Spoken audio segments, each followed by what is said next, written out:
গণতন্ত্র একটা সংবিধান, কোরআন একটা সংবিধান। কোরআনের সংবিধানের চেয়ে শান্তির কোন সংবিধান নাই। কোরআনের সংবিধানটা কেমন সংবিধান?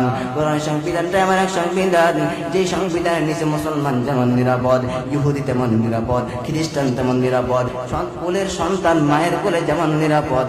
প্রত্যেকটা বিধর্মী, প্রত্যেকটা ভিন্ন ধর্ম অবলম্বী এই কোরআনী সংবিধানের নিচে, ইসলামী সংবিধানের নিচে, ইসলামী সমাজ ব্যবস্থার নিচে, ইসলামী হুকুমতের নিচে ঠিক ওই মায়ের কোলের দুধের শিশুর মতো নিরাপদ।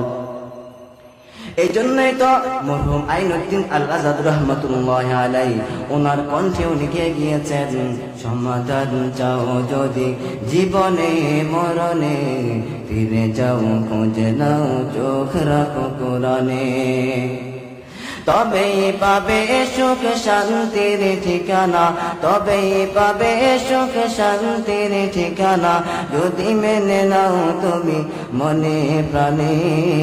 সমাধান চাও যদি জীবনে মরণে, ফিরে যাও খুঁজে নাও চোখ রাখো কোরআনে।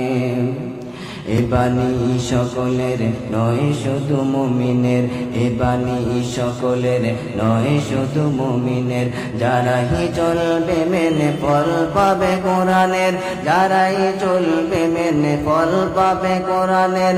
বলে বলো কিবার আসতে বলো, বলে বলো কিবার আসতে বলো, অশান্তি দূর করে শান্তি আনে। সমাধান চাও যদি জীবনে মরণে, খুঁজে নাও ফিরে যাও চোখ রাখো কোরআনে। সমাধান